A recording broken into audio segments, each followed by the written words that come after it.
전무님, 오늘부터 잠적합니다. 안녕하세요. 제 이름은 김동진입니다. 50대 후반, 저는 30년간 대기업 전무이사로 일했습니다. 이 자리에 서기까지 제 삶은 회사의 녹봉과 가족의 희생으로 이루어져 있다고 생각했죠. 아내를 일찍 떠나보내고 아들 도윤이와 며느리 서연이를 위해 제 모든 것을 바쳤습니다.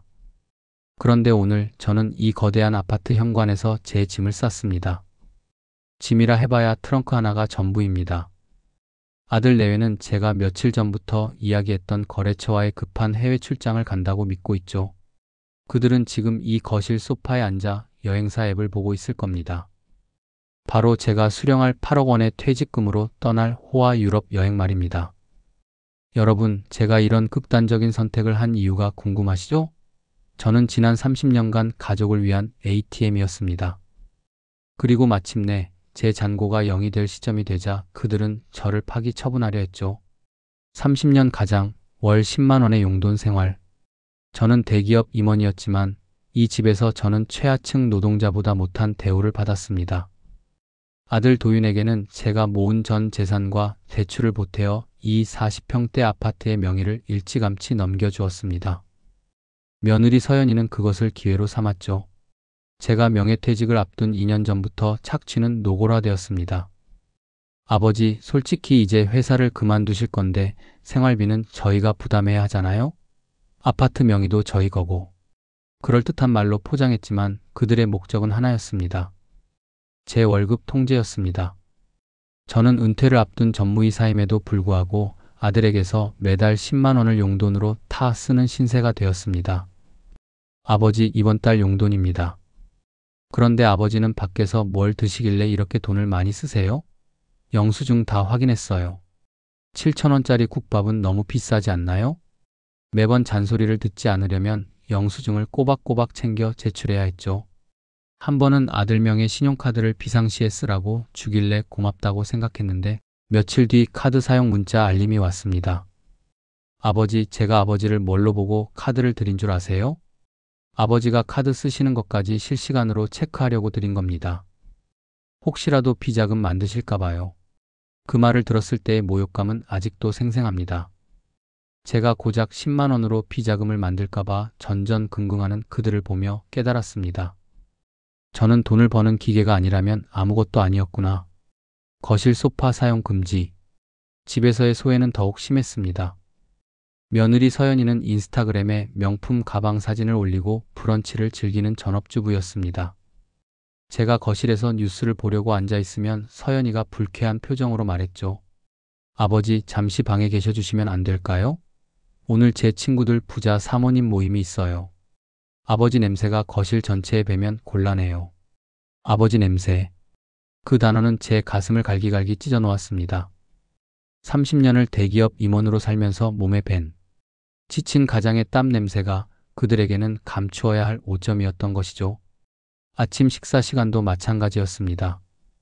아들 내외가 식사를 마친 후에야 저는 부엌으로 갈 수 있었습니다.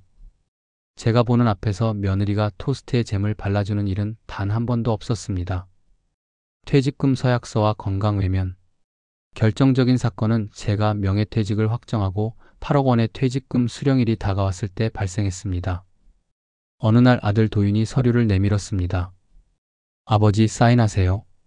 이거 퇴직금 사용 계획 서약서예요. 내용은 충격적이었습니다. 1.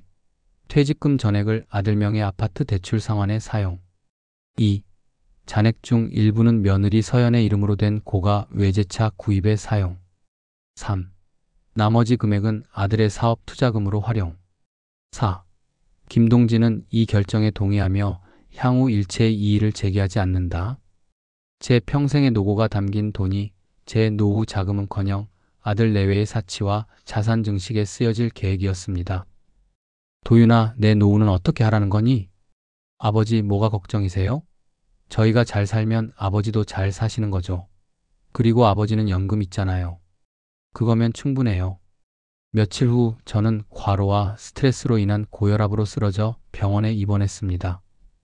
그때 아들 도윤에게 온 문자 메시지는 제 심장을 얼음장처럼 차갑게 만들었습니다. 아버지, 저희가 너무 바빠서 병문안은 못 갈 것 같아요.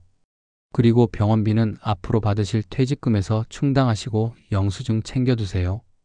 제 건강과 생명은 뒷전이고 단지 돈이 줄어드는 것만 걱정하는 그들에게 저는 짐승보다 못한 존재였습니다. 담보대출과 잠적 완벽한 복수. 병원에서 퇴원한 그날 저는 마침내 결심했습니다. 그래, 너희가 나를 ATM으로 만들었지. 그렇다면 ATM이 고장났을 때 어떤 일이 벌어지는지 보여주마. 며칠 후 저는 아들 내외에게 갑작스러운 해외 출장을 이야기했습니다. 그들이 눈치채지 못하도록 떠나는 순간까지 온화하게 웃었습니다. 그들은 제 퇴직금으로 떠날 여행 계획에만 몰두하고 있었죠. D-Day 퇴직금 8억 원이 제 계좌에 입금되었습니다. 저는 지체 없이 모든 연금과 퇴직금을 인출했습니다. 현금 다발을 세이프티 박스에 넣고 마지막 단계를 실행했습니다. 아들 명의로 된 이 아파트. 5년 전 아들은 제게 사업 서류라며 복잡한 위임장과 서류에 사인하게 했었습니다. 그것은 제가 언제든 아들 몰래 최대 한도의 담보대출을 받을 수 있도록 해주는 서류였습니다. 저는 아들 내외에게 알리지 않고 은행에 방문하여 아파트 시세의 70%에 달하는 거액의 대출을 실행했습니다. 대출금은 곧바로 제 비상금 통장으로 입금되었습니다. 오후 4시 짐을 챙겨 공항으로 향했습니다. 목적지는 베트남의 작은 해변 도시였습니다. 비행기에 탑승하기 30분 전, 저는 아들에게 마지막 메시지를 보냈습니다. 도윤아, 서연아, 아빠는 이제 너희의 ATM 역할을 종료한다. 30년간 너희가 내게 뽑아 쓴 생활비, 사업 지원금, 아파트 구입 자금은 이제부터 너희의 빚이 될 거다. 아파트 담보대출 이자 납입일은 다음 달 1일이다. 고맙다. 이제 김동진으로 산다.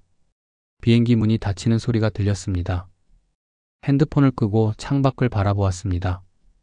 서울의 빌딩 숲이 멀어지고 비로소 제가 자유로워지는 느낌이 들었습니다. 아들 내외가 겪을 충격과 혼란을 생각하니 마음이 아팠지만 그 아픔은 제가 30년간 겪은 고통에 비하면 아무것도 아니었습니다. 베트남 해변에서의 새로운 삶. 지금은 베트남 해변가의 아담한 콘도에서 살고 있습니다. 창문을 열면 야자수와 바다가 보입니다. 직장 후배이자 이제는 친구가 된 정호가 제가 정착하는 것을 도와주었습니다. 아침에는 고양이 호두와 함께 해변을 산책하고 오후에는 저렴한 현지 식당에서 맥주 한 잔을 마시며 책을 읽습니다. 10만 원 용돈을 아끼느라 눈치 보던 삶이 끝난 것입니다. 며칠 전 아들 도윤에게서 절규하는 음성 메시지가 왔습니다.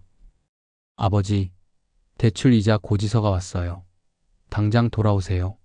집이 경매로 넘어가게 생겼단 말이에요. 저는 메시지를 지웠습니다. 저는 30년간 아버지와 전무라는 역할로 살았습니다. 이제 남은 삶은 김동진으로 살 것입니다. 누구의 눈치도 보지 않고 냄새를 걱정하는 사람도 없는 곳에서 말입니다. 여러분, 여러분의 삶의 통제권을 잃었거나 누군가의 ATM으로 살고 있다면 제 이야기를 기억하십시오. 삶은 짧습니다. 누군가를 위해 희생하기에는 너무나도 소중합니다. 혹시 여러분에게도 용기가 필요한 순간이 있다면 주저하지 말고 댓글로 여러분의 이야기를 들려주세요. 우리 함께 잠적합시다.